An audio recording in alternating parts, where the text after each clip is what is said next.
সকলে একবার মন করে বলি আলহামদুলিল্লাহ। আলহামদুলিল্লাহ। সাথে সাথে লাখো কোটি দরুদ ও সালাম প্রার্থনা করি আল্লাহর হাবিবের জন্য, যিনি আল্লাহর হাবিব, যিনি রাহমাতুল লিল আলামিন, যিনি আল্লাহর সাথে আমাদের পরিচয় করে দিয়েছেন, যিনি আমাদেরকে জান্নাতের পথ বলে দিয়েছেন, যিনি আমাদেরকে জাহান্নাম থেকে বাঁচার রাস্তা বলে দিয়েছেন, যিনি আমাদের হাতে তুলে দিয়েছেন আল কোরআন, যার ওসিলাতে আমরা ঈমান পেয়েছি, যার মর্যাদা মর্তবা কাবা শরীফের থেকেও বেশি। সুবহানাল্লাহ, সুবহানাল্লাহ। যে নবীর শানে একবার দরুদ পড়লে 10 বার রহমত নাযিল হয়, আল্লাহর সেই হাবিবকে স্মরণ করি। সকলেই একবার মুহাব্বতের সাথে বলবো সাল্লাল্লাহু আলাইহি ওয়াসাল্লাম। প্যারে হাজরিন, মাদ্রাসার জলসা 4 জন ছেলে হাফিজে কোরআন পাগড়ি পাবে, তাদের দস্তারে ফজিলত দেয়া হবে। কোরআন ইয়াদ করেছে, তাদেরকে সামনে রেখে মাদ্রাসা বাৎসরিক জলসার আয়োজন করেছে। আমরা এখানে উপস্থিত হয়েছি। আমরা বিশেষ করে মুসলিম সমাজ গোটা পৃথিবীতে 200 কোটি, পৃথিবীতে মুসলমান 200 কোটি, 57টা মুসলিম দেশ আছে। এত সত্ত্বেও আমরা পৃথিবীর অধিকাংশ জায়গায় মার খাচ্ছি, তার মানে লাঞ্ছিত, বঞ্চিত, অপমানিত, পদদলিত। ইসরায়েলের দিকে লক্ষ্য করুন, ইহুদিরা সেখানকার ফিলিস্তিনের মুসলমানদের উপর যে অকথ্য অত্যাচার করছে, পৃথিবীর ইতিহাসে তার দৃষ্টান্ত মেলা ভার। কেন? আজ পৃথিবীতে 800 কোটি মানুষ আছে, তার মধ্যে 200 কোটি মুসলিম, 57টা দেশ মুসলমানদের, পেট্রোল মুসলমানদের। এত কিছু থাকা সত্ত্বেও আমরা লাঞ্ছিত, বঞ্চিত। বিশেষজ্ঞরা বলছেন এর একটা মৌলিক কারণ হলো শিক্ষা জাতির মেরুদণ্ড। আমরা মুসলিম সমাজ শিক্ষায় পিছিয়ে আছি, আমাদের মেরুদণ্ড ভাঙা। ধর্মীয় শিক্ষায় আমরা এতিম, জাগতিক শিক্ষায় বা জেনারেল শিক্ষায় কিংবা বলুন দুনিয়াবি শিক্ষায় আমরা পৃথিবীর সমস্ত প্রতিষ্ঠিত জাতির তুলনায় অনেক পিছিয়ে। জেনারেল শিক্ষায় বা দুনিয়াবি শিক্ষায় সবার থেকে পিছিয়ে, আর ধর্মীয় শিক্ষায় আমরা এতিম। আমি দুটো শব্দ ব্যবহার করছি। ধর্মীয় শিক্ষায় আমরা এতিম, এ কথাটা এজন্য বললাম, আমরা অনেকে আছি দাবি করি আমি মুসলিম, অথচ ইসলাম জানি না। এমনকি ইসলামের মূল মন্ত্র কালিমা তাইয়্যিবা, কালিমা ঈমান, কালিমা শাহাদাত, ঈমানে মুজমাল, ঈমানে মুফাসসাল টুকু আমার জানা নেই। বহু মানুষ এমন আছে যারা নামাজ পড়ি, অনেকে আছে পড়ি না, অধিকাংশ আছে পড়ি না। যারা পড়ি তাদের মধ্যে অধিকাংশ এমন যারা সূরা ফাতিহা সঠিকভাবে পড়তে পারবে না। অথচ সহিহ বুখারীর 756 নম্বর হাদিসে লেখা আছে, সাহাবী উবাদা ইবনে সামিত রাদিয়াল্লাহু তাআলা আনহু বর্ণনা করেছেন, প্রিয় নবী সাল্লাল্লাহু আলাইহি ওয়াসাল্লাম বলেছেন, লা সালাতা লিমান লাম ইয়াকরা বিফাতিহাতিল কিতাব। সূরা ফাতিহা না পড়লে নামাজ হবে না। আবার সুনানে তিরমিজির 313 নম্বর হাদিসে বর্ণিত আছে, সাহাবী জাবির ইবনে আব্দুল্লাহ রাদিয়াল্লাহু তাআলা আনহু বলেছেন, মান সাল্লা সালাতান লাম ইয়াকরা ফিহা বিউম্মিল কুরআনি ফালাম ইউসাল্লি। কেউ যদি এক রাকাত নামাজ পড়ে যাতে সূরা ফাতিহা পড়েনি, ফালাম ইউসাল্লি, তার নামাজ হবে ইল্লা আন ইয়াকুনা ওয়ারা আল ইমাম, তবে যদি ইমামের পিছনে হয়, ইক্তাদাইতু বিহাদাল ইমাম বলে ইক্তেদা করে থাকি, তাহলে সেটা ব্যতিক্রম ব্যাপার, বেঁচে গেল। যদি ইমামের পিছনে না হয়, তাহলে একাকী নামাজ পড়লে বা ইমাম হয়ে নামাজ পড়লে সূরা ফাতিহা ছাড়া নামাজ হবে না। যে সূরা ফাতিহা ছাড়া নামাজ হয় না, অধিকাংশ নামাজীরা সেই সূরা ফাতিহা শুদ্ধভাবে পড়তে পারে না।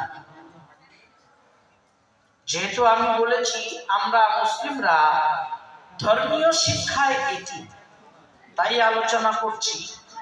আমরা অনেকে আছি, দাদা নানা বাপজিরা অনেকে আছি 60, 70, 80 বছর বয়স হয়েছে, গোসলের ফরজ জানি না, উজুর ফরজ জানি না। তাহলে আমরা ধর্মীয় শিক্ষায় এতিম নই তো? আমাদের প্রত্যেকের বাড়িতে কোরআন আছে। বিশেষ করে এটা আমাদের মায়েদের অবদান, বাড়িতে মা বোনদের ওসিলায় জুজদানে মোড়ানো খুবই সম্মানের সাথে একটা কোরআন দেয়াল কাটায় বা আলমারির উপর রাখা থাকে। প্রত্যেকের বাড়িতে কোরআন আছে। তবে মেয়েরা, মা বোনেরা কোরআন মাজিদ কিছুটা পড়তে পারলেও আমরা অধিকাংশ পুরুষেরা কোরআন পড়তে পারি। আমি আলিম উলামাদের কথা বলছি, যারা মাদ্রাসায় আছেন বা মসজিদে আছেন তারা পড়তে পারে। যারা মসজিদ মাদ্রাসার বাইরে আছেন তাদের কথা বলছি, আমরা অধিকাংশ মানুষ কোরআন পড়তে পারি না। হাতে গোনা কিছু মানুষ প্রত্যেক এলাকায় যারা আমরা পড়তে পারি, তাদের আবার কেউই কোরআনের মানে মতলবটা বুঝি না। আল্লাহ কি বললেন? তাহলে কোরআনকে নাজিল হয়েছিল তাবিজ তালার জন্য, ঝাড়ফুঁকের জন্য, সরিষা পড়ার জন্য, চোর ধরার জন্য, পাটি চালার জন্য? আমরা আল কোরআনকে বন্দী করে রেখেছি মসজিদ মাদ্রাসায়। আমাদের রান্নাঘরে কোরআনের প্রয়োজন নেই, পার্লামেন্টে কোরআনের প্রয়োজন নেই, হাটে ঘাটে খেতে মাঠে বনে জঙ্গলে অফিস আদালতে কোথাও আল কোরআনের প্রয়োজন নেই। কোরআন মসজিদ মাদ্রাসায় বন্দী। অথচ কোরআন মাজিদের 114টা সূরা আছে। কখনো সুযোগ হলে ওই সূরাগুলোর নাম পড়ে নেবেন আর ওই নামের মানেটা একবার দেখবেন, আপনি সুস্পষ্ট চাঁদ সূর্যের মতো স্পষ্ট বুঝতে পারবেন কোরআন কিন্তু আপনার সাথে কিছু একটা বলতে চাইছে। যে মেসেজ কোরআনের পক্ষ থেকে আপনি পেয়েছেন কিন্তু বোঝেন। কোরআন মাজিদের সবথেকে বড় সূরা, 2.5 পারার সূরা, সূরাতুল বাকারা। বাকারা মানে গাভী, গরুর সূরা, গাভীর সূরা। একবার ভেবে দেখেছেন কোরআন মাজিদের সবথেকে বড় সূরার হেডিং বা নাম গাভীর সূরা। কোরআন মাজিদের 54 নম্বর সূরার নাম সূরাতুল কামার। কামার মানে চাঁদ, চাঁদের সূরা। একবার ভাবুন তো, কোরআন মাজিদের 114টা সূরার মধ্যে একটা সূরার নাম সূরাতুশ শামস, সূর্যের সূরা। কোরআন মাজিদের 114টা সূরার মধ্যে একটা সূরার নাম সূরাতুল হাদীদ, লোহার সূরা।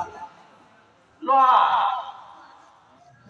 ধর্মগ্রন্থে লোহার সূরা, চাঁদের সূরা, সূর্যের সূরা, গাভীর সূরা। একটা সূরার নাম সূরাতুত তাতফিফ বা সূরাতুল মুতাফফিফিন, দাড়ি পাল্লায় কম বেশি ওজন করার সূরা, দাড়ি পাল্লার নামে কোরআনের সূরা। এমনি ভাবে 114টা সূরার নাম পড়বেন আর ওর মানেটা একটু বুঝবেন, নিশ্চয়ই আপনি ভাবতে বাধ্য হবেন যে কোরআন তাহলে কিছু একটা বলতে চাচ্ছে, সেটা আপনাদের বুঝতে হবে। আপনারা মাদ্রাসা মদিনাতুল উলুমে বাৎসরিক জলসায় এসেছেন, উলামায়ে হাক্কানীরা এসেছেন, তারা কোরআন হাদিস দ্বীন শরীয়ত ঈমান ইসলামের কথা বলছেন, বলবেন। ছাত্রদের মাথায় পাগড়ি জড়ানো হবে, 4 জন ছেলে কোরআন ইয়াদ করেছে, তাদের দেখবেন আপনাদের চোখ জুড়িয়ে যাবে। নিশ্চয়ই এখান থেকে তাবারুক খেয়ে বা তাবারুক নিয়ে বাড়িতে যাবেন তো মনে করবেন আজকে একটা ভালো কাজ করেছে, মানে খুব নেকি হচ্ছে বা হয়েছে। এই যে মাহফিল, ইসারে সওয়াব বা মিলাদ বা জলসা, এত বড় একটা নেকির কাজ, এই নামে কিন্তু কোরআন মাজিদের কোন সূরা নেই। মিলাদ মাহফিলের সূরা বা জলসার সূরা, কোরআন মাজিদের 114টা সূরার মধ্যে এই নামে কিন্তু কোন সূরা নেই। মাদ্রাসার নামে কোন সূরা নেই, মসজিদের নামে কোন সূরা নেই। আপনাদের বৈশিষ্ট্য দাড়ি, টুপি, পাগড়ি, এ নামে কিন্তু কোন সূরা নেই। এগুলো ভাবতে হবে। তাহলে কোরআন কি বলতে চাচ্ছে আমরা বুঝলাম না, পড়লাম না। যদি বুঝতাম, কোরআনের মেসেজ গ্রহণ করতাম, কোরআন কি বলতে চাইছে যদি একবার উপলব্ধি করতাম, তাহলে আমরা মুসলিমরা মেরুদণ্ড সোজা করে বিশ্ব বাজারে দাঁড়াতে পারতাম। ধর্মীয় শিক্ষায় আমরা এতিম মানতেই হবে। জেনারেল শিক্ষা, জাগতিক শিক্ষা বা দুনিয়াবী শিক্ষায় সবার চেয়ে পিছিয়ে আছে, নিশ্চয়ই এটা অস্বীকার করবেন না।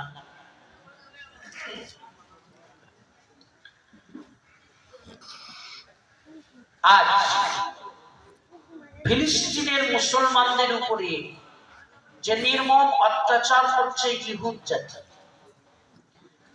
সূরাতুল ফাতিহার সর্বশেষ আয়াতে আল্লাহ রাব্বুল আলামিন বলেছেন মাকতুব আলাইহিম, এই ইহুদিরা আল্লাহর গজব প্রাপ্ত, অভিশপ্ত। আল্লাহ ওদেরকে অভিশপ্ত বলেছেন। কোরআন মাজিদে কখনো এদেরকে বলা হয়েছে দুরিবাত আলাইহিমুদ দিল্লাতু ওয়াল মাসকানা, অপমান এবং লাঞ্ছনা, বঞ্চনা, সিলমোহর এ জাতির উপর লাগানো হয়েছে। এমন উশৃঙ্খল জাতি, এদের পূর্বপুরুষেরা এমনও ঘটেছে একদিনে 70 জন নবীকে শহীদ করেছিল। কোরআন বলেছিল, আল্লাহর পক্ষ থেকে আদেশ হয়েছিল কোন কিরাদাতান খাসিন, বানর শুকর বনে যায়। এদের পূর্বপুরুষরা বানর বনে গিয়েছে, শুকর বনে গিয়েছে। কোরআন বলছে সেই ইহুদিরা অত্যাচার করছে মুসলিমদের উপর। 57টা মুসলিম দেশ, কারণ কিছু বলার ক্ষমতা নেই। কেন? আমি ইতিপূর্বে বলেছি, বিশেষজ্ঞরা বলছেন শিক্ষা জাতির মেরুদণ্ড। মুসলিম জাতি মেরুদণ্ড ভাঙা জাতি, উঠে দাঁড়াবে কি করে? আপনাদের টাকা নেই, আমি ও কথা মানি না। আপনাদের বুদ্ধি নেই, এটা আমি বিশ্বাস করি না। হিম্মত নেই, বিশ্বাস করি না। ঈমান নেই, বিশ্বাস করি না। আছে, আপনাদের ঈমান আছে, তবে নেই একটা জিনিস, সেটা শিক্ষা। আর এটা সর্বসমর্থিত কথা, শিক্ষা জাতির মেরুদণ্ড। অতএব শিক্ষার দিকে এগিয়ে আসতে হবে। যে জাতি সম্পর্কে আল্লাহ বলেছেন এরা অভিশপ্ত, দুরিবাত আলাইহিমুদ দিল্লাতু ওয়াল মাসকানা, সেই ইহুদিরা আজ পৃথিবীতে মাত্র 2 কোটি। ইসরায়েলে তারা 92 লাখ, মাত্র 1 কোটির উপরও নয়। ইসরায়েলের ইহুদিদের সংখ্যা 92 লাখ, গোটা পৃথিবীতে ইহুদিরা মাত্র 2 কোটি। সেখানে মুসলিমরা 200 কোটি। যারা 2 কোটি, তারা 200 কোটির উপর অত্যাচার চালায়, যাদের পৃথিবীতে কোনো হালাল রাষ্ট্র নেই।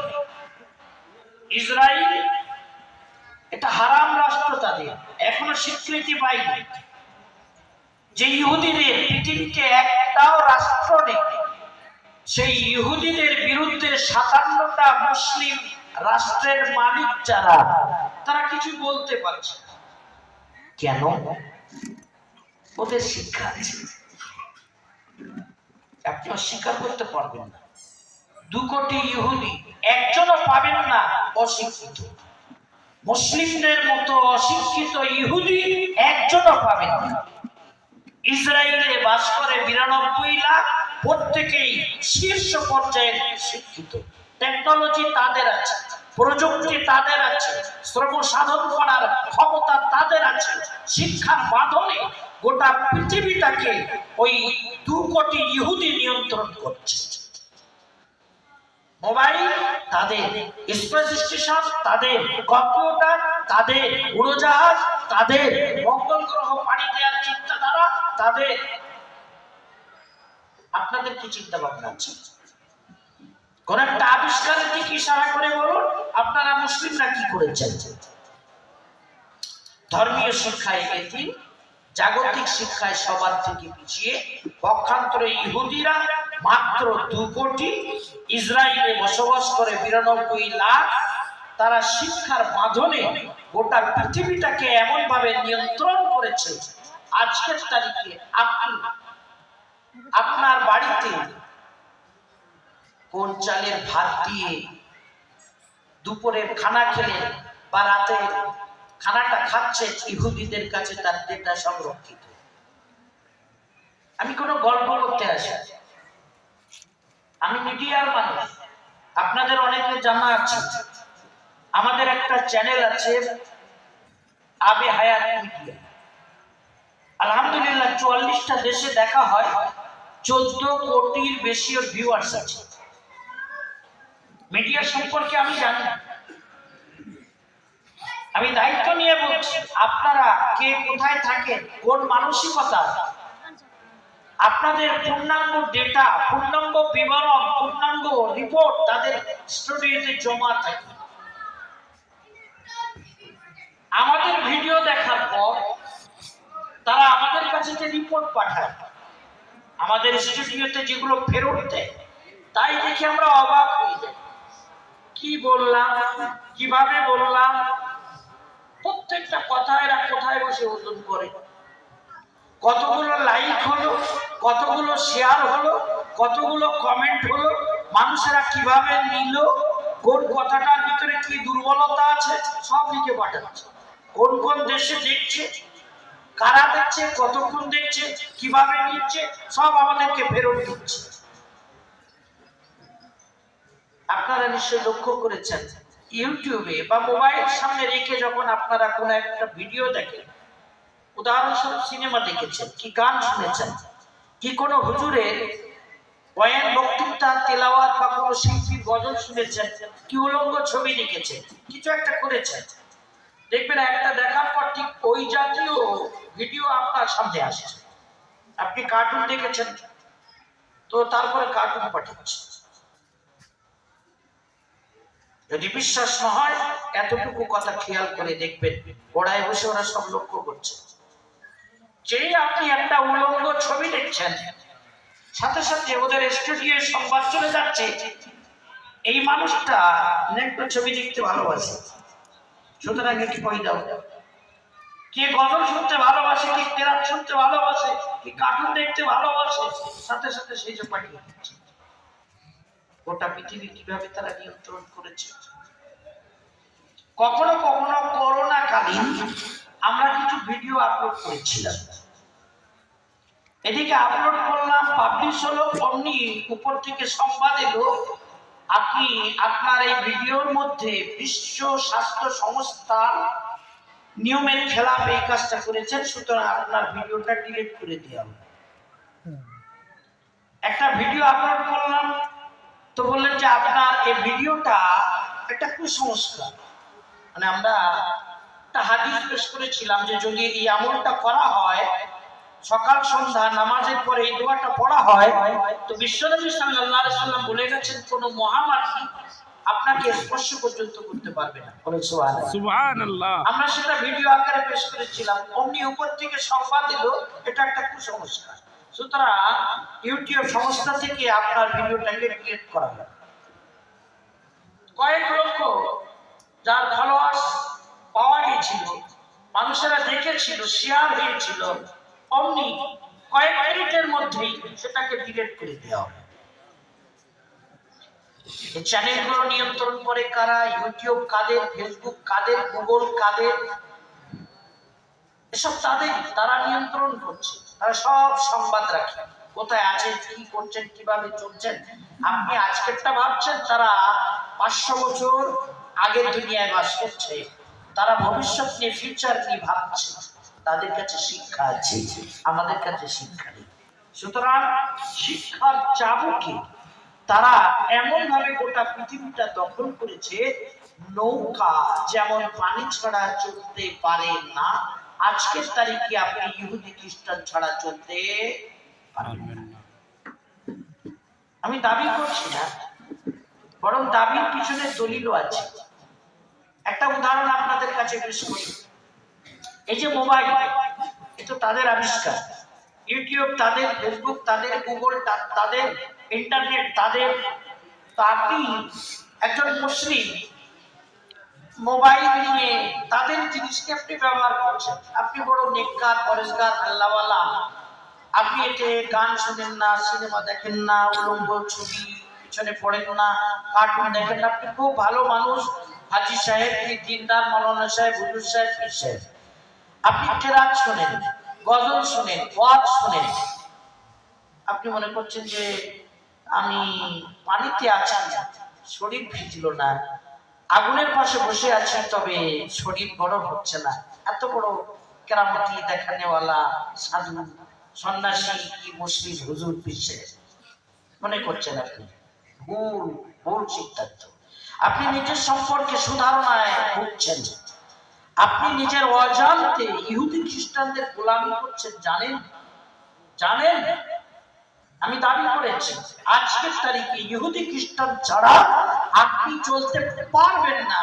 পীর হন, বুজুর্গ হন, ওলি হন, মাওলানা হন, মুফতি হন, হুজুর হন, যেই হন, ইহুদি খ্রিস্টান ছাড়া চলতে পারবেন না। এমনকি উদাহরণ দিয়ে বলেছি, নৌকা যেমন পানি ছাড়া চলে না, আপনি ইহুদি খ্রিস্টান ছাড়া চলতে পারবেন না। কিয়ামতের প্রাক্কালে কলিযুগের শেষ পর্বে এটা ঘটবে। প্যারে নবী সাল্লাল্লাহু আলাইহি ওয়াসাল্লামের একটা উদাহরণ না দিলে আপনারা বুঝবেন না। ধরুন আপনি কোন শিল্পীকে পছন্দ করেছেন, তার গজল শুনে খুব ভালো লেগেছে, কোন হুজুরের ওয়াজ শুনেছেন, আপনার খুব ভালো লেগেছে, বা কোরআন মাজিদের তেলাওয়াত শুনেছেন, কারি সাহেবের কণ্ঠ বা তেলাওয়াত আপনার খুব ভালো লেগেছে। অমনি আপনি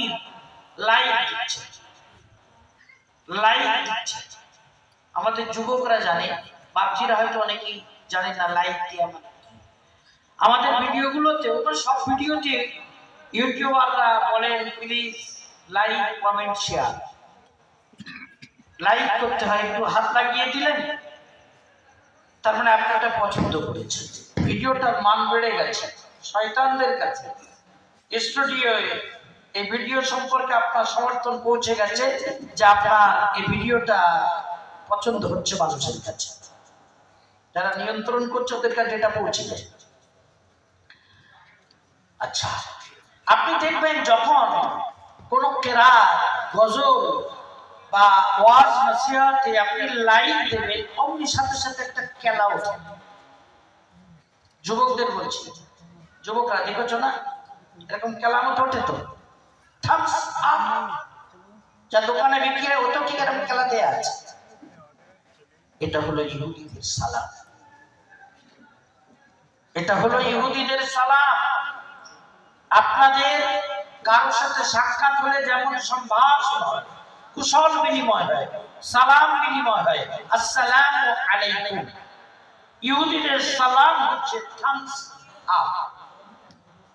আপনি কমেন্ট জানিয়েছেন, লাইক জানিয়েছেন, অজান্তে ইহুদিদের কালচার, ইহুদিদের রীতি নীতি, ইহুদিদের ধর্মীয় আচরণটাকে বরণ করেছেন, নিজের জীবনে বাস্তবায়ন করেছেন অজান্তে। বুঝে এসেছে? কারো আপত্তি থাকলে বা আমার মতার সাথে দ্বিমত থাকলে বলতে পারে। আমরা মিডিয়ার মানুষ খুব ভালোভাবে জানি। হয়তো ওয়াজ শোনার পরে আপনারা বলবেন ঠিক আছে, সাবধান হয়ে গেলাম, এবার থেকে আর আমরা লাইভ দেব না, ভিডিও শুনে ভিডিও দেখে আর লাইভ দেব না। খবরদার এটা বলবেন না, লাইভ দেবেন। লাইভ যদি লাইভ না দেন আপনাদের হুজুরদের ভিডিও চলবে। যদি আপনারা লাইক না দেন, ভিডিও দেখে যুবকেরা যদি লাইক না দেয়, ইহুদিদের খেলা দেখানো, সম্ভাষণ, সালাম, কুশল বিনিময় এটা যদি গ্রহণ না করে, তাহলে ভিডিও ওদের স্টুডিও প্রমাণিত হবে যে মানুষরা নিল না, পছন্দ করলো না। লাইক মানে পছন্দ, ফলে ওই ভিডিও চলবেই না। এই জন্যই চাঁদপুরি যত ভিডিও পাবলিশ করে, প্রত্যেকটা ভিডিও আমাদের লেখা থাকে যে যদি পছন্দ হয় তো কমেন্ট করুন, লাইক করুন, শেয়ার করুন। অথচ আমরা জানি আপনি লাইক করছেন মানে আপনি করবেন না, তাহলে আমার ইউটিউব থেকে বেরিয়ে আসতে হয়। আরে ঢোল আমার, ঢোল আমার, আমি কি ওই ঢোলে আপনারটা বাজাতে দেব? আমার তৈরি ঢোল আমার মতো আওয়াজ বাজবে। তাদের তৈরি মোবাইল, তাদের ইউটিউব, তাদের ফেসবুক, তাদের ইন্টারনেট, তারা কি আর এখানে আপনাকে মুসলমান বাকি রেখে ব্যবহার করতে দেবে? তাহলে এখন বাঁচার উপায় একটাই, আপনারা তৈরি করুন। হুজুর আমরা কি করে পারবো? পড়াশোনা করুন, শিক্ষা জাতির মেরুদণ্ড, পড়াশোনা করুন। আজকের তারিখে 100-200 নয়, কয়েক হাজার উদাহরণ দেয়া যাবে। যেহেতু আমরা আমাদের সমাজকে নিয়ে ভাবি তাই বলছি, কয়েক হাজার উদাহরণ দেয়া যাবে। আপনারা অজান্তে ইহুদি খ্রিস্টান। সুনানে তিরমিজি 2641 নম্বর হাদিসে প্যারে নবী সাল্লাল্লাহু আলাইহি ওয়াসাল্লাম এই ভবিষ্যৎবাণীটাই করেছিলেন, একটা জামানা আসবে যে জামানায় আমার উম্মত হবে ইহুদি খ্রিস্টান। عن عبد الله بن عمرو رضي الله عنهما قال النبي صلى الله عليه وسلم لا يأتين على أمتي ما أتى على بني إسرائيل حذو النعل بالنعل حتى إن كان فيهم من أتى أمه علانية لكان في أمتي من يصنع ذلك وإن بني إسرائيل تفرقت على 72 ملة وتفترق أمتي على 73 ملة كلهم في النار إلا ملة واحدة قالوا ومن هي يا رسول الله قال ما أنا عليه وأصحابي رواه الترمذي وقال هذا حديث مفسر حسن غريب সুনান তিরমিজি 2641 নম্বর হাদিস। হাদিসের দুটো অংশ আছে, পুরো হাদিসটা আমি পড়েছি, আমার উলামা ভাইরা জানেন। আমি হাদিসের প্রথম অংশের তরজমা করব, শেষ অংশে যাব না, কারণ আজ খুবই সংক্ষিপ্ত সময়ের জন্য এসেছি। বাড়ি যেতে 6 ঘন্টা সময় লাগবে, বাড়ি যে ফজরের নামাজ পড়তে হবে। আমি হাদিসের প্রথম অংশের তরজমাটা করছি। প্রিয় নবী সাল্লাল্লাহু আলাইহি ওয়াসাল্লাম ভবিষ্যৎবাণী করলেন, অবশ্যই আমার উম্মতের সেই অবস্থা ঘটবে যা ইহুদি খ্রিস্টানের ঘটেছে। অবশ্যই আমার উম্মত সেই গুনাহগুলি করবে ইহুদি খ্রিস্টানেরা যে গুনাহগুলি করে। হাসওয়ান নাকলি বিন নাল, এক পায়ের জুতো আরেক পায়ের জুতোর সাথে যেমন মিলে যায়, আমার উম্মত ইহুদি খ্রিস্টানদের সাথে ঠিক ওই রকম মিলে যাবে। কোন মানুষের এক পায়ের জুতো যদি হয় উদাহরণস্বরূপ 7 নম্বর, অপর পায়েরটাও তো 7 নম্বর হয়, এমন তাই না যে এটা 6 ওটা 7, এটা 7 ওটা 8। হাজওয়ান নাকলি বিন নাল, নাল মানে জুতো আরবিতে। এক পায়ের জুতো আরেক পায়ের জুতোর সাইজের সাথে যেমন মিলে যায়, আমার উম্মতের অবস্থাটা ইহুদি খ্রিস্টানদের সাথে অনুরূপ ভাবে মিলে যাবে। আগে প্রিয় নবী সাল্লাল্লাহু আলাইহি ওয়াসাল্লাম আরো বলছেন, হাত্তা ইন কানা ফীহিম মান আতা উম্মাহু আলানিয়াতান লাকানা ফী উম্মতি মান ইয়াসনাউ যালিক।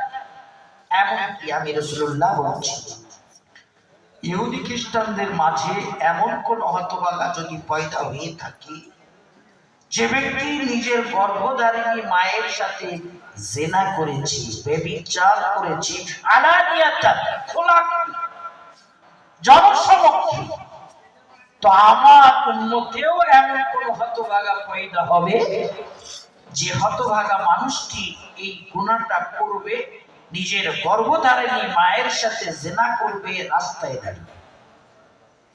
হাদিসের প্রথম অংশ এ পর্যন্ত হাদিসের তর্জমা রাখলাম। সারমর্ম হলো, একটা জামানা আসবে আমার উম্মত ইহুদি খ্রিস্টানদের অনুকরণ করবে, হুবহু তাদের মতো হবে। অনুকরণের ক্ষেত্রে কোনো গুনাহ, কোনো অপরাধ, কোনো অন্যায়, কোনো কৃষ্টি কালচার, কোনো নীতি, কোনো রসম রেওয়াজ বাদ দেবে না। সবগুলোই আমার উম্মতের মধ্যে ওই ইহুদি খ্রিস্টানদের গুলো পাওয়া যাবে। আজকের তারিখে ভেবে দেখুন, ইহুদি খ্রিস্টানরা যা পরে লেবাস পোশাক, আমরা তা পরি। ওদের কাটছাট যেমন, আমাদের কাটছাট তেমন। ওরা যা খায় আমরা তা খাই। ওদের ব্যক্তিগত, পারিবারিক, সামাজিক, রাষ্ট্রগত জীবন যা, আমাদেরও তাই। কোন একটা দিক দেখান যেখানে আপনারা তাদের থেকে ভিন্ন পাবেন না, দেখাতে পারবেন না। আমরা আমাদের সমাজ নিয়ে ভাবব, সেজন্য জোর গলায় বলে যাচ্ছি, ইহুদি খ্রিস্টানেরা উদাহরণস্বরূপ প্যান্ট পরে, শার্ট পরে। আপনারা মুসলমানেরা পরেন না তো? আপনার নবী কি পোশাক পরেছেন? 1,24,000 আম্বিয়াদের পোশাক কি ছিল? সাহাবাদের পোশাক কি ছিল? তাবিঈনের পোশাক কি ছিল? সালাফে সালেহিনদের লেবাস পোশাক কি ছিল? মুসলমান কার অনুসরণ করেছে? ইমাম আবু দাউদ সুনানে আবু দাউদে লেবাস পোশাক অধ্যায়ে একটা হাদিস বর্ণনা করেছেন। عن ابن عمر رضي الله عنهما قال قال النبي صلى الله عليه وسلم من تشبه بقوم فهو منهم। আমি আল্লাহর রাসূল বলে যাচ্ছি, যে ব্যক্তি এই দুনিয়াতে যে জাতির সাদৃশ্য ধারণ করবে, পরকালে হাসর মাঠে কিয়ামতের দিনে সে সেই দলের বলে পরিগণিত হবে। মুহাদ্দিসগণ লিখেছেন, ইমাম আবু দাউদ পোশাক পরিচ্ছদ অধ্যায়ে হাদিসটি বর্ণনা করছেন। বোঝা গেল, বিশেষ করে লেবাস পোশাক যাদের মতো পরা হবে, কিয়ামতের দিনে তাদের কাতারে দাঁড়াতে হবে। কি ভেবেছেন ধর্ম মানে নামাজ পড়া? কে বলেছে? ধর্ম মানে রোজা রাখা, ধর্ম মানে হজ করা, ধর্ম মানে যাকাত দেওয়া, ধর্ম মানে মসজিদ, ধর্ম মানে মাদ্রাসা, ধর্ম মানে দাড়ি টুপি? এটাই তো মনে করেছেন। আমি তো শুরুতে বলেছি, কোরআন মাজিদে কোন সূরার হেডিং না মসজিদের নামে, না মাদ্রাসার নামে, না দাড়ি টুপির নামে, না নামাজের নামে, না যাকাতের নামে, সূর্যের নামে কোরআনের আয়াত সূরা হচ্ছে, চাঁদের নামে হচ্ছে, লোহার নামে হচ্ছে, গাভীর নামে হচ্ছে, দাড়িপাল্লার নামে হচ্ছে। কোরআন কি মেসেজ দিতে চেয়েছে? ধর্ম কাকে? মুসলমানের এখনো বুঝে উঠতে পারেনি ধর্ম কাকে।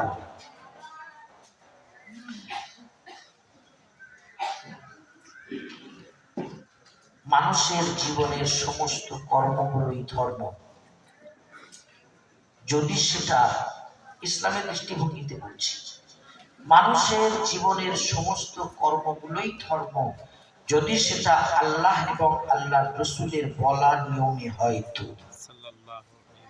আল্লাহ এবং আল্লাহর রাসূলের বলা নিয়মে নামাজ পড়ছেন ধর্ম, ব্যবসা করছেন ধর্ম, বাথরুমে আছেন ধর্ম, স্ত্রীর সাথে রুদ্ধদ্বার অবস্থায় আছেন আল্লাহর রাসূলটা ধর্ম। ভালো করে শুনে নেন, ধর্ম মানে নামাজ, ধর্ম মানে রোজা, ধর্ম মানে হজ, ধর্ম মানে যাকাত, ধর্ম মানে চারটে বিয়ে, ধর্ম মানে জিহাদ, ধর্ম মানে তরবারি, ধর্ম মানে কোরআন, ধর্ম মানে আমরা দাড়ি, টুপি, তসবিহ, আতর, সুরমা, মুসাল্লা, এই যে বুঝে রেখেছি অনেকে। একটু এই ধ্যান ধারণা থেকে বেরিয়ে আসুন। মানুষের জীবনের যত কর্ম আছে, সেটা হোক রান্নাঘরে কি পার্লামেন্টে, কি সেটা মসজিদে, কি বাথরুমে, কি বাজারে, কি অফিস আদালতে, কি রাস্তাঘাটে, যেখানেই হোক মানুষ যা করে, যদি সেটা আল্লাহ এবং আল্লাহ রাসূলের বলা তরিকায় হয়, তাহলে ওটা ধর্ম। সূরা কামার, চাঁদের সূরা, চাঁদ নিয়ে কোনো মানুষ গবেষণা করে, আল্লাহর কসম ওটা ধর্ম। নামাজ পড়া যেমন সওয়াব, ওটা তেমন সওয়াব, যদি আল্লাহ রাসূলের বলা তরিকায় হয়। হয়তো ভাববেন উটের যুগের নবী কি আবার চাঁদের কথা বলবেন? এজন্যই পড়ার কথা বলছিলাম। উটের যুগের নবী যদি চাঁদের কথা না বলেন, তাহলে কোরআনের ওই সূরাটার নাম চাঁদের সূরা কেন হলো? সৌরজগতের তথ্য যদি আল কোরআন না দিয়ে থাকে, সূরাতুশ শামস, সূর্যের সূরা, কেন কোরআন মাজিদে নাযিল হলো? ব্যবসা বাণিজ্যের সুনিপুণ উসুল, নিয়ম, শৃঙ্খলা, বিধান ইসলামে যদি না থাকে, দাড়িপাল্লার নামে কেন সূরা নাযিল হলো? বোঝা গেল ব্যবসা করাটাও ধর্ম। সুনানে তিরমিজির একটি হাদিসে, কেনা বেচা অধ্যায়ে সুনানে তিরমিজির হাদিসে আছে, রাসূলুল্লাহ সাল্লাল্লাহু আলাইহি ওয়াসাল্লাম বলেছেন, আত-তাজিরুল আমিনুস সাদিক, যে ব্যবসায়ী আমানতদার, সত্যবাদী, আমানতে খেয়ানত করে না, সত্যবাদী, কাস্টমারকে ঠকায় না, ওই ব্যবসায়ী কিয়ামতের দিনে নবী, রাসূল, সিদ্দিকিন আর শুহাদাদের কাতারে দাঁড়িয়ে যাবে। বলেন সুবহানাল্লাহ। সুবহানাল্লাহ। এটা বলা হয়নি যে মুসলমান তাহাজ্জুদের পাবন্দি করেছে সে নবী রাসূলদের কাতারে দাঁড়াবে। আমি এমন কোন হাদিস বায়াত পাই? নামাজ পড়া নেকির কাজ, ভালো কাজ। তবে প্রিয় নবী সাল্লাল্লাহু আলাইহি সাল্লাম বলেছেন, ব্যবসা করেছেন, কাস্টমারকে ঠকাননি, পেরেশান করেননি, মালে ভেজাল দেননি, সত্য কথা বলেছেন, আমানতদারির সাথে কাজ করেছেন, আপনি কিয়ামতের দিনে নবী রাসূলদের কাতারে দাঁড়াবেন। সহিহ হাদিস এটা বলছে। ব্যবসার নীতি ইসলামে নেই মানে? আপনাদেরকে বলে যাই, কোরআনের পর সবথেকে বিশুদ্ধ কিতাব আমাদের মুসলিমদের ধারণা মতে সহিহুল বুখারী। সহিহ বুখারীতে ঈমানের আলোচনা আছে 21 পৃষ্ঠা। কিতাবুল বুয়ু, কেনা বেচা অধ্যায় 120 পৃষ্ঠা। ঈমানের আলোচনা 21 পৃষ্ঠা। কিতাবুল বুয়ু, কেনা বেচা অধ্যায়, ক্ষেত সেচাই করা অধ্যায়, গাছ লাগানোর অধ্যায়, সহিহ বুখারীতে 120 পৃষ্ঠা। ঈদ কাকে বলে? ঈমান কাকে বলে? ইসলাম কাকে বলে? কোন মুসলমান নিজের জমিতে গাছ রোপণ করে, আল্লাহর কসম ওটা ধর্ম। আপনার নবীজি কি বলে গেছেন জানেন গাছ লাগানো সম্পর্কে? আপনারা তো শুনেছেন, একটি গাছ একটি প্রাণ, গাছ লাগান প্রাণ বাঁচান। এছাড়া আর কিছু তো পাননি খুঁজে। এই ছেলে একটু ফোকাস কম মার। আপনার নবী আজ থেকে 1500 বছর আগে গাছ লাগানো সম্পর্কে যে হাদিস রেখে গেছেন, সহিহ বুখারী পড়ুন, মনে হবে যেন নামাজ ছেড়ে দিয়ে শুধু গাছ লাগা, এত ফজিলত বলে গেছে। আপনি বাথরুম করতে যাচ্ছেন, বাথরুমে ঢুকছেন, আপনার রাসূল সাল্লাল্লাহু আলাইহি ওয়াসাল্লাম বলছেন, বাথরুমে ঢোকার আগে পানি নাও বা ঢেলা নাও, তোমাকে পা করতে হবে। ঢেলা কটা নেবেন তিনি বলে গেছেন, ঢেলা না পেলে কটা কি নিতে পারেন, কি নেবেন না তিনি বলে গেছেন। বাথরুমে ঢোকার আগে কি দোয়া পড়বেন, আল্লাহর কাছে কি প্রার্থনা করবেন, ওটা বলে গেছেন। ঢুকছেন, কোন পাটা আগে ভিতরে রাখবেন তিনি বলে বাথরুমে আপনি ঢুকে গেছেন, বসবেন কিভাবে বলে গেছেন, কিভাবে সতর খুলবেন শিখিয়ে গেছেন। বসেছেন দু পায়ে ভর দিয়ে বসেছেন, কোন পায়ে বেশি কোন পায়ে কম, বেশি তো কত বেশি, কম তো কত কম তিনি শিখিয়ে গেছেন। আমি গল্প বলছি, মুসলমানরা জানে না। ওখানে আপনি বসেছেন, বাথরুম করছেন, কি কি কাজ করতে পারেন বলে গেছেন, কি কি করতে পারবেন না বলে গেছেন। এবার আপনি পানি বা ঢেলা ব্যবহার করতে চাইছেন, কোন হাত ব্যবহার করবেন বলে গেছেন, কোন হাত ব্যবহার করতে পারবেন না বলে গেছেন, কটা আঙুল ব্যবহার করবেন বলে গেছেন। আপনি পাক পবিত্র হয়েছেন, উঠে দাঁড়িয়েছেন, কিভাবে সতর থাকবেন বলে গেছেন। আপনি বাথরুম থেকে বার হবেন, কোন পাটা আগে বার করবেন বলে গেছেন। বার হওয়ার পর আপনাকে আল্লাহর কাছে কি প্রার্থনা করতে হবে, কি দোয়া পড়তে হবে বলে গেছেন। বার হওয়ার পর আপনি সর্বপ্রথম কোন কাজটা করবেন বলে গেছেন। তিনি এসব বলে গেছেন, আমি কোনটা বললাম না। আমি আপনাদেরকে ভাবার আহ্বান জানাচ্ছি। ধর্ম ওটা নয় যেটা আপনারা ভেবেছেন বুঝেছেন। কোরআন তা বলে না যা আপনারা ভাবছেন। কোরআন কিছু একটা মেসেজ দিতে চাইছে। আমি আপনাদের ভাবার দরজা উন্মুক্ত করতে এসেছি। মাত্র ঘন্টাখানেক সময় নিয়ে এসেছি, বেশি সময় চাইলেও দেওয়া যাবে না। আমি শুরুতে বলে ফেলেছি, মুসলিম জাতি ধর্মীয় শিক্ষায় এতিম, আর জেনারেল বা জাগতিক শিক্ষায় সবার চেয়ে পিছিয়ে।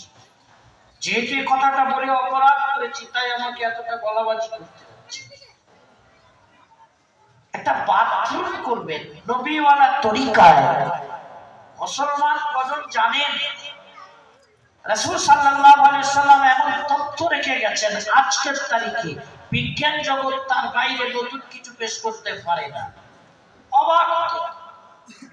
এমন কোন অধ্যায় আছে, এমন কোন চ্যাপ্টার আছে, এমন কোন মাসআলা আছে, এমন কোন বিবরণ আছে ইসলাম যেটা পেশ করেনি? আপনারা কখনো চাইলে দেখতে পারেন, আমাদের চ্যানেলে একটা ভিডিও আছে খেলাধুলা, হেডিং হচ্ছে খেলাধুলা। একবার মন চাইল, বহু মানুষের পক্ষ থেকে আবেদন এলো, খেলাধুলা কোনগুলো জায়েজ কোনগুলো না জায়েজ, কোন খেলাগুলো চলবে কোন খেলাধুলো চলবে না, এ সম্পর্কে আপনি একটা দিশা দেন।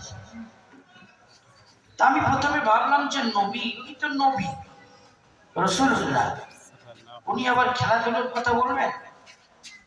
খেলাধুলো সম্পর্কে কোরআন কি বলে, হাদিস কি বলে, আল্লাহ কি বলেছেন, নবী কি বলেছেন? আল্লাহ তো আমাদের খেলাধুলো করতে পাঠাননি, তাহলে কোরআন হাদিসে আবার খেলাধুলোর কথা কি থাকবে? এইরকম একটা অস্বস্তা কুমন্ত্রণা হচ্ছে। পড়াশোনা করলাম যে দেখি সম্পর্কে কি আছে, আমি অবাক হয়ে গেলাম, অবাক হয়ে গেলাম। ইসলামের নবী, মরুর নবী, ১৫০০ বছর আগের নবী, তিনি খেলার তালিকা দিচ্ছেন যে এই খেলাগুলো জায়েজ, মানে এই খেলাগুলো বৈধ, চলবে, এই খেলাগুলো চলবে না। আর এই উসুল নিয়ম কানুন সামনে রেখে আগামীতেও বুঝে নেবে, এই ধরনের খেলাগুলো করবে, এই ধরনের খেলাগুলো করবে না, এমন সুস্পষ্ট বিবরণ। অবাক হবে না? আমি যখন বৈধ খেলার তালিকা দেখলাম, তো দেখলাম হাদিসে বলা আছে সাঁতার খেলা জায়েজ। আমাদের লাইব্রেরিতে, মাদ্রাসা তিনতলায় লাইব্রেরি, জামপুর বুড়িপুকুর মাদ্রাসার লাইব্রেরিতে কিছু না হলেও 25 থেকে 30 লাখ টাকার হাদিসের বই আছে। ওই লাইব্রেরির দুটো চাবি, যেদিন মাদ্রাসায় ঢুকেছিলাম সেদিন থেকে শেষ তারিখ পর্যন্ত একটা চাবি আমার কাছে। আমি ওই লাইব্রেরিতে বসে স্টাডি করছিলাম।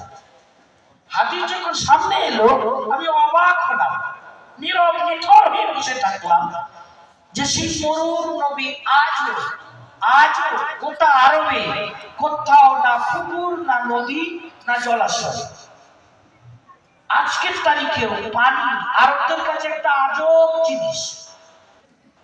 আমার নবীজি তিনি আরবের বাইরে তো কোথাও যান না। ১৫০০ বছর আগে উটের যুগে মক্কায় বসে মরুভূমিতে বসে কথা বলছেন।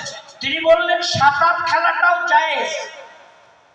আল্লাহ কসম বলছি, লাইব্রেরিতে কেউ নেই, আমি একা। আমি বলে উঠলাম, আল্লাহ, আজকের তারিখে যদি আমি এখন মুসলিম না হতাম, অন্তত এই হাদিসটা দেখে ইমান ইসলাম গ্রহণ করে নিতাম। ওই নবীর ব্রেন যদি একটা মানুষের মতো চলতো, তাহলে তিনি ওই কথাটা বলতে পারতেন না। কোরআন বলছে, মা ইয়াতিকু আনিল হাওয়া ইন হুয়া ইল্লা ওয়াহয়ুন ইউহা। আমার মুহাম্মদ যে কথা বলেন জবান হয় না, কথা হয় আমি আল্লাহ আমার। বলেন সুবহানাল্লাহ। সুবহানাল্লাহ। নিজের পক্ষ থেকে তিনি বলেন না, এটা তার সুস্পষ্ট প্রমাণ। ১৫০০ বছর আগের কথা বলছি, উটের যুগের কথা বলছি। মক্কার নবী, মরুভূমির নবী, যিনি পৃথিবীর কোন স্কুল কলেজের চৌকাঠ টিকেননি, তিনি বলছেন ওয়াতাআল্লামুস সিবাহা, আর সাঁতার খেলাটাও আমার উম্মতের জন্য জায়েজ। বলেন সুবহানাল্লাহ। সুবহানাল্লাহ। সুবহানাল্লাহ। তাহলে কি নবী আমার বাঙালি ছিলেন নাকি?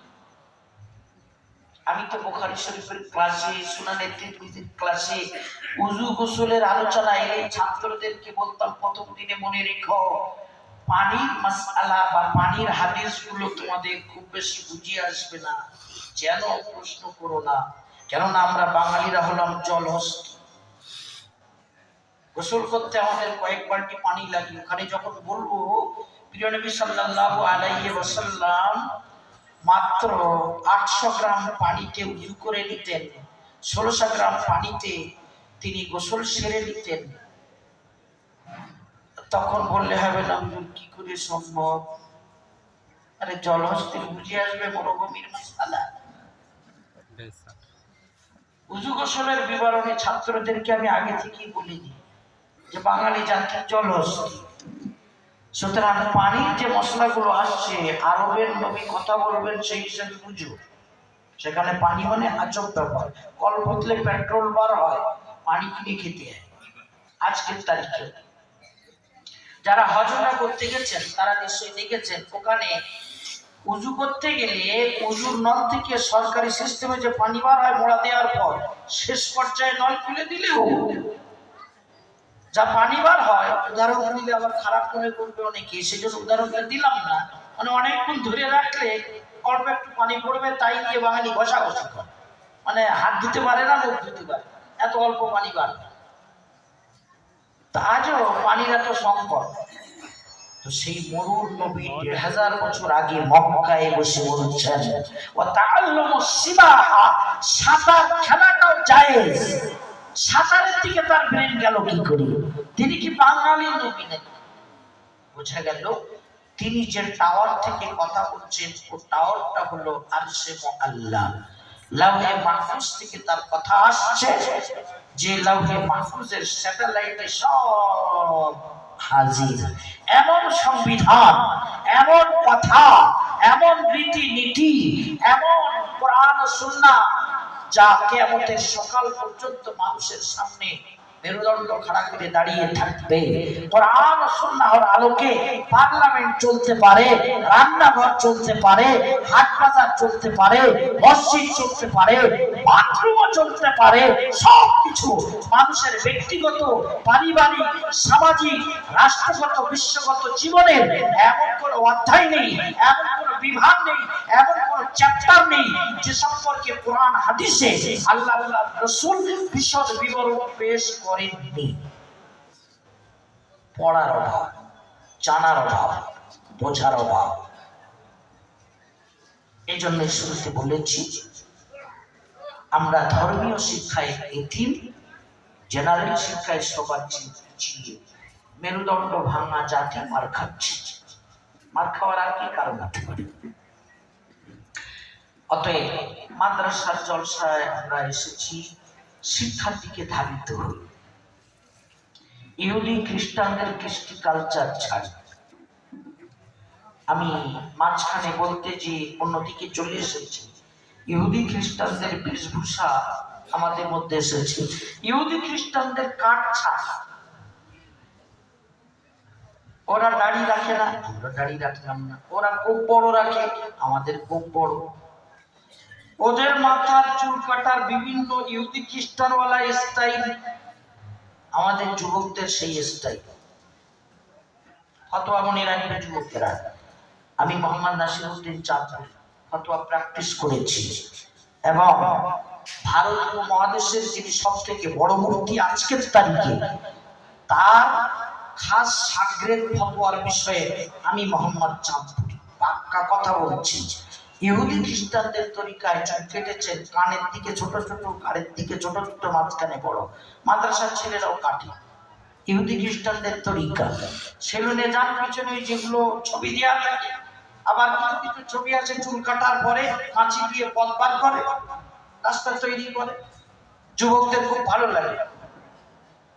ওইভাবে চুল কাটা আছে মাথায়, ওই চুল যতক্ষণ থাকবে ফেরেশতারা আমলনামায় কবিরা গুনাহ ততক্ষণ লিখতে থাকবে।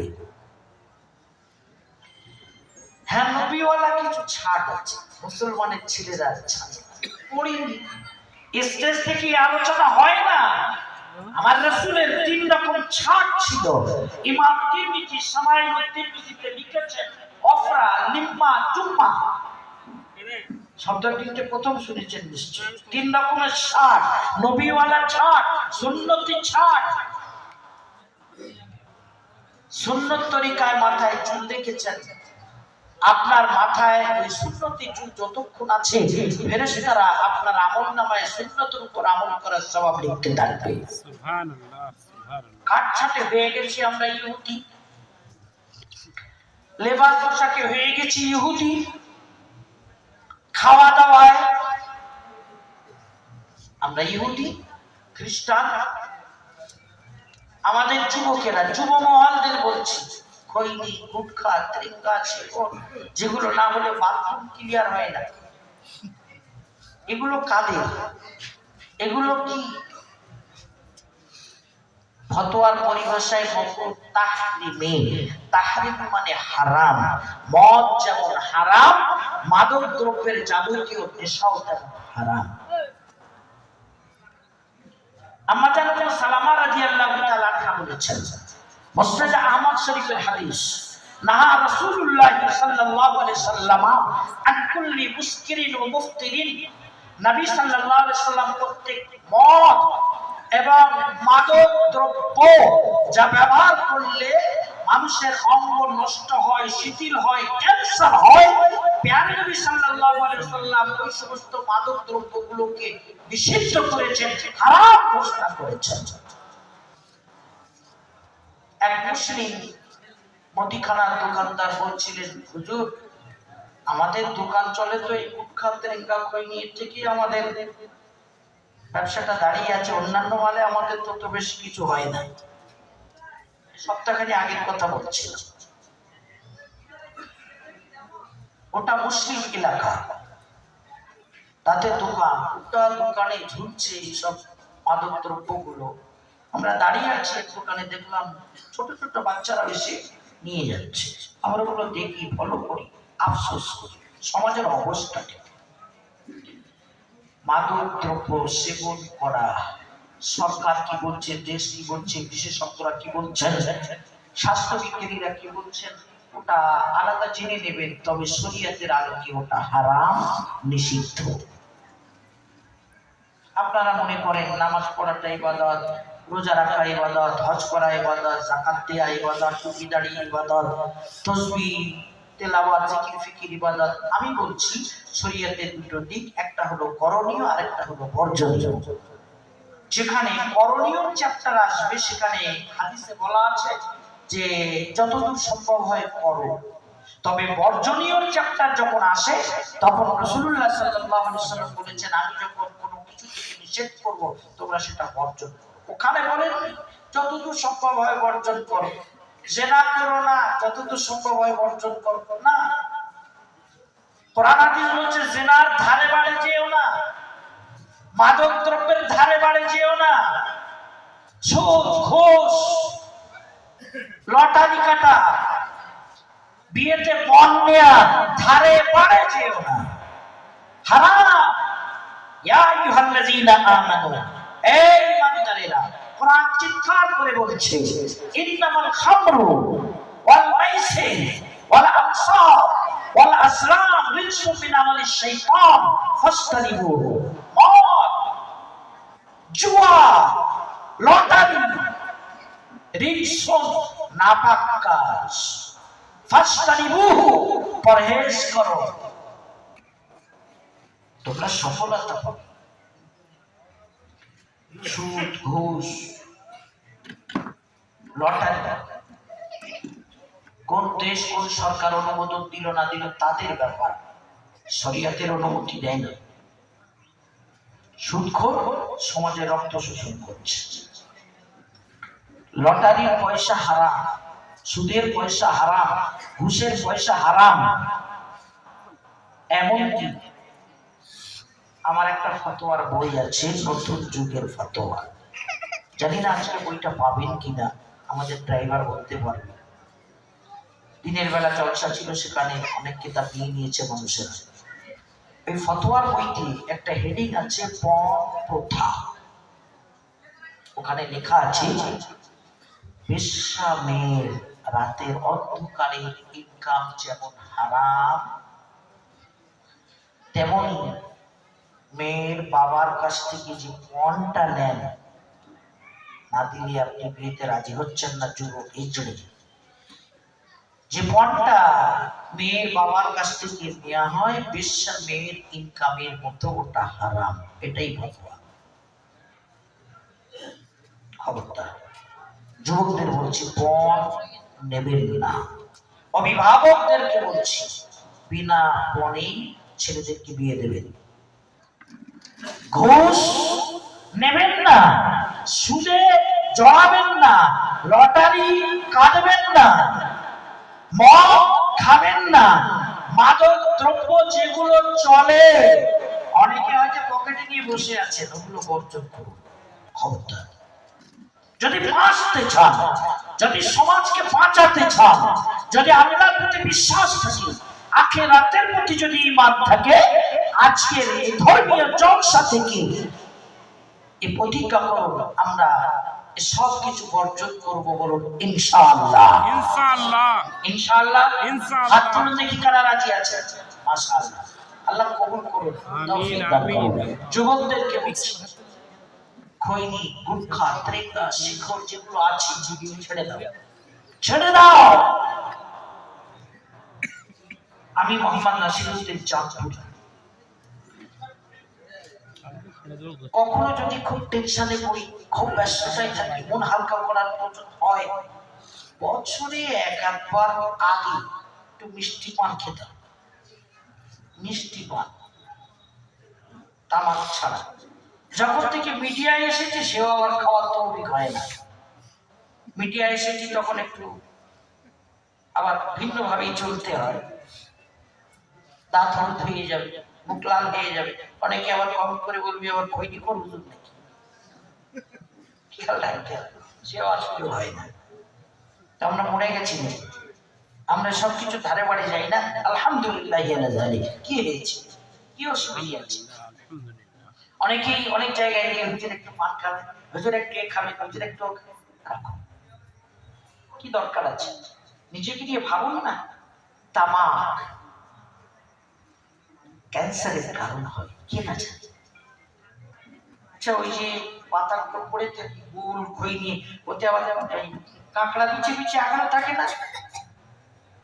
আমি আর বাথরুমে ঢুকেছি, জলসায় যে এক বাথরুমে ঢুকেছি, দেখলাম কাঁকড়া বিছের ছবি দিয়ে গুলের একটা প্যাকেট পরিয়ে দিয়েছে। আমি বললাম আল্লাহ, এরা কত বাদ, এদের নিজেদের দায়িত্ব কতটা মানুষের কাছে নিজেদের দায়িত্বটা আদায় করে দিল। এমনি লিখে দিচ্ছে যে তামাক ক্যান্সারের কারণ, ইংরেজিতে লিখছে, বাংলায় লিখছে, বলে দিচ্ছে।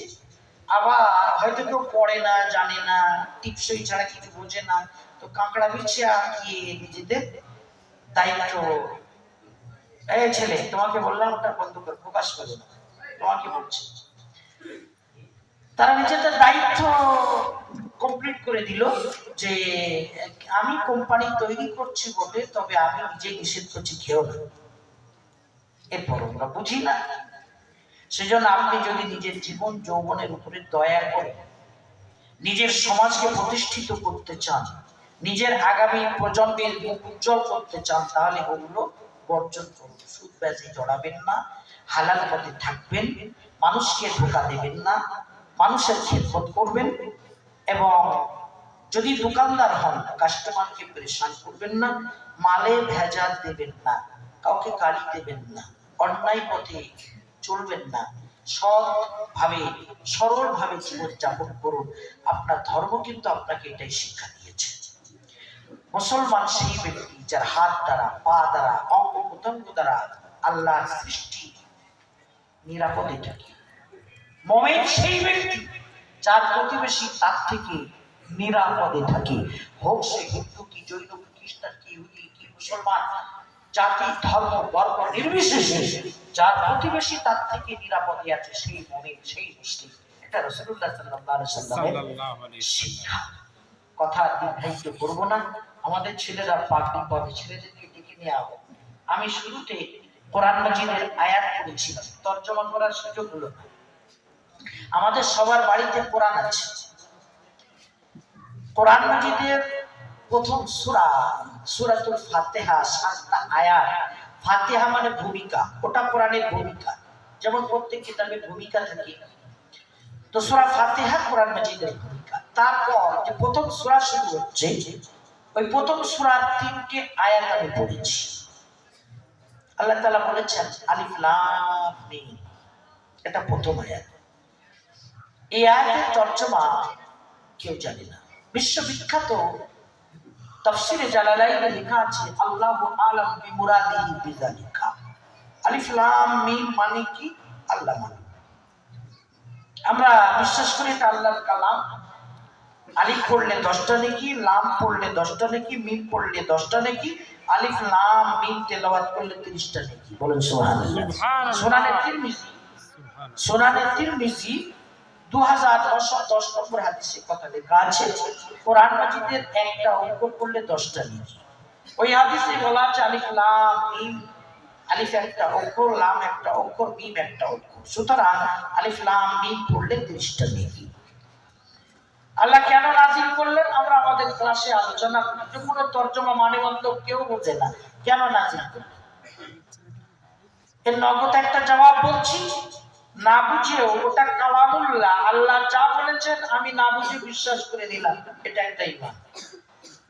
আল্লাহ ঈমানটা আনয়নের জন্য এই আয়াতটা এইভাবে নাজিল করেছেন। তারপর দ্বিতীয় আয়াত যালিকাল কিতাব লা রাইবা ফিহি হুদাল লিল মুত্তাকিন, এটা গ্রন্থ মুকুট, এতে কোন রকম সন্দেহের অবকাশ নেই।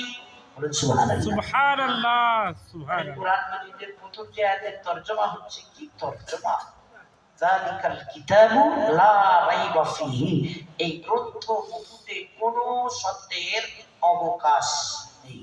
এর জ্ঞান বিজ্ঞানে, এর তথ্যে, এর বিন্দু বিসর্গয় কোনো রকম সন্দেহের অবকাশ নেই। কোরআনের প্রথম যে আয়াতের তর্জমা হচ্ছে তাতে এটা বলা হয়েছে। এটা ভাবলে অবাক হতে পারে। আমার লেখা প্রায় 2 ডজন বই আছে, বইগুলো আল্লাহ পাকের তৌফিকে চলেও কিছু, আমি সাপ্লাই দিয়ে উঠতে পারি না। তবে প্রত্যেকটা কিতাবের ভূমিকায় লেখা আছে পাঠক পাঠিকা মানুষ মাত্রই ভুল হয়।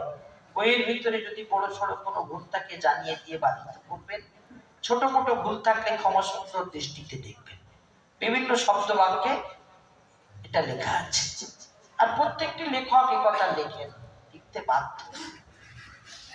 গাড়ি চালানোর আগেই থানায় ধরা দিচ্ছে, এক্সপ্রেস দিতে পারে, এমন দুর্বল ড্রাইভার। সমস্ত লেখক নিজেদের দুর্বলতার কথা অকপটে স্বীকার করেছে, তবে আমার আল্লাহর গ্রন্থ ওই শিবানী যার প্রথম আয়াতের তরজমা যালিকাল কিতাব লা রাইবা ফিহি, এই কিতাবের জ্ঞান বিজ্ঞানে, এই কিতাবের তথ্যে, এই কিতাবের ইলমে, এই কিতাবের বিন্দু বিসর্গয়ে সন্দেহের কোনো অবকাশ নেই। সুবহানাল্লাহ। কোরআন মাজিদের বৈশিষ্ট্য এটা, পৃথিবীর কোনো কিতাবে এই কথাটা পাবেন না। প্রথম ঘোষণা এতে বল নেই। আর একটা বৈশিষ্ট্য আছে আল কোরআনে। সূরাতুল হিজরের 9 নম্বর আয়াতে আল্লাহ বলছেন, ইন্না নাহনু নাযালনাল যিকরা ওয়া ইন্না লাহু লাহাফিজুন। নিশ্চয়ই আমি আল্লাহ কোরআন নাযিল করেছি, আর এই কোরআন মাজিদ হেফাজতের দায়িত্বভার স্বয়ং আমি আল্লাহ গ্রহণ করলাম। সুবহানাল্লাহ। সুবহানাল্লাহ। যে চারজন ছেলে এসেছে না, এসে গেছে, চারজন ছেলে বাঘ হবে, একবার ভেবে দেখেছে? ছেলেগুলো সামনে এসে দেখি, মাদ্রাসা মদিনাতুল উলুমের ফসল, চারজন ছিল, গোটা কোরআন এ টু জেড ছেলেগুলো ইয়াদ করেছে। একবার ভেবে দেখুন, আমাদের মাদ্রাসায় ছাত্ররা পাগড়ি পেয়েছে, তোমরা বসো, ছেলেরা পাগড়ি পেয়েছে, আমাদের অনুষ্ঠান হয়ে গেছে, তার মধ্যে একটা ছেলে একদম নাবালক ছেলে, বাচ্চা ছেলে, মাত্র 9 মাসে গোটা কোরআন শরীফ ইয়াদ করে নিয়েছে। সুবহানাল্লাহ। ক মাসে বললাম? 9 মাসে। বাঙালি ছেলে, আরবি বোঝে না, নাবালক ছেলে, এখনো যার কোরআন খাতা চালু হয়নি, বালেগ হয়নি, 9 মাসে গোটা কোরআনে 30টা পারা, 114টা সূরা ইয়াদ করে বৈঠক দিয়ে ফেলেছে। বলুন সুবহানাল্লাহ। আল্লাহ বলছেন, ইন্না নাহনু নাযালনা যিকরা ওয়া ইন্না লাহু লাহাফিজুন। নিশ্চয় আমি আল্লাহ কোরআন নাযিল করেছি, কোরআন হেফাজতের দায়িত্বভার আমি আল্লাহ গ্রহণ করেছি। হাফেজে কোরআন চারজন, মাদ্রাসা আপনারা অনেকে সাহায্য করেন, আগামীতেও আপনাদের সহযোগিতা করতে হবে।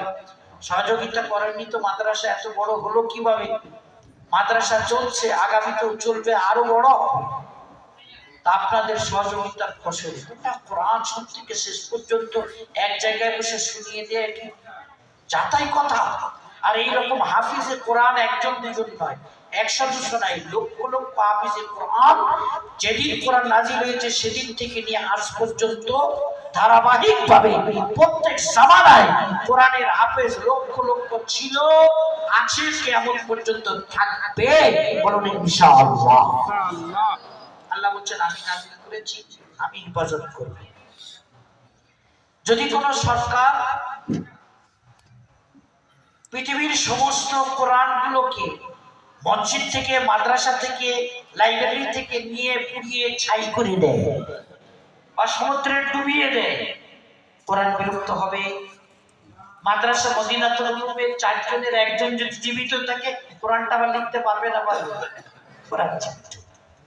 ইন্না নাহনু নাযালনা যিকরা ওয়া ইন্না লাহু লাহাফিজুন। আমি আল্লাহ কোরআন নাযিল করেছি, কোরআন হেফাজতের দায়িত্বভার স্বয়ং আমি আল্লাহ গ্রহণ করেছি। আল্লাহ কিভাবে হেফাজত করছেন কোরআন? কোরআনের একটা বৈশিষ্ট্য, এই গ্রন্থটা হেফাজত করার দায়িত্ব নিয়েছেন আল্লাহ। আর একটা বৈশিষ্ট্য যা সূরা বাকারার 2য় আয়াতে আমি এখনই আলোচনা করলাম, যালিকাল কিতাব লা রাইবা ফিহি। এই কিতাবের জ্ঞান বিজ্ঞানে, এই কিতাবের তথ্যে, এই কিতাবের বিন্দু বিষয়ে কোনো সন্দেহের অবকাশ নেই। হুদাল লিল মুত্তাকিন। এই কিতাব পরিপূর্ণ হেদায়েত, পথের দিশা বলে দেয় মুত্তাকি বান্দাদের জন্য। মুত্তাকি বান্দা কারা? আল্লাযীনা ইউমিনুনা বিল গায়ব ওয়া ইউকিমুনাস সালাতা ওয়া মিম্মা রাযাকনাহুম ইউনফিকুন।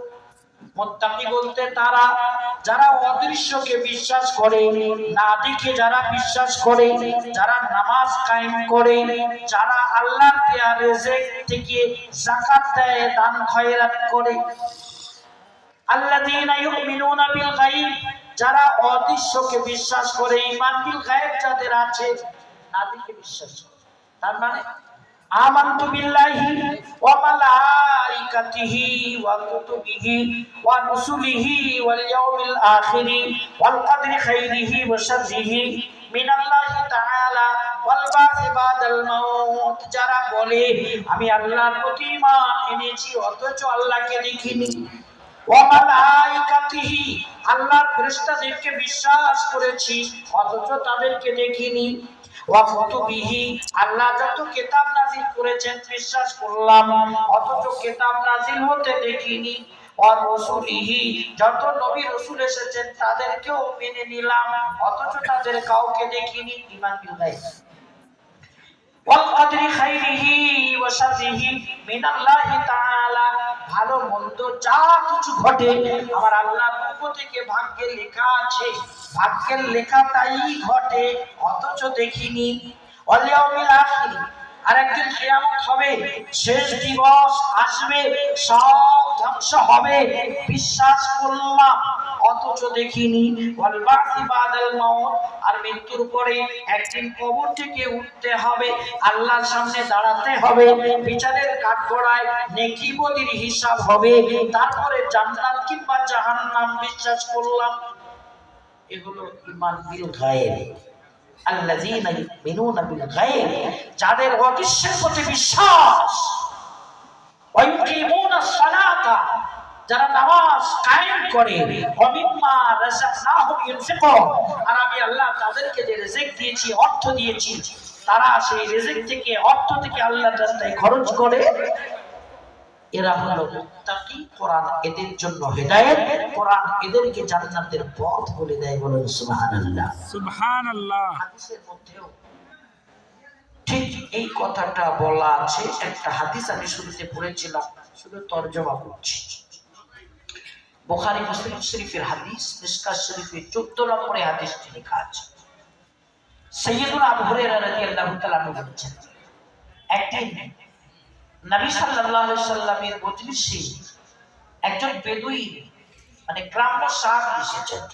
এসে বললেন, ইয়া রাসূলুল্লাহ দুল্লানি আলা আমালিন ইযা আমিলতু দাখালতুল জান্নাহ, আমাকে এমন আমল বলে দিন যা করলে আমি জান্নাতে যাব। আল্লাহর হাবিব বললেন, তা'বুদুল্লাহ ওয়া লা তুশরিকু বিহি শাইয়্যা, শোনো শোনো, তুমি ইবাদত করবে শুধু আল্লাহর, আর আল্লাহর সঙ্গে কাউকে শরীক করবে না, তুমি একা, তার সাথে কাউকে শরীক করবে না।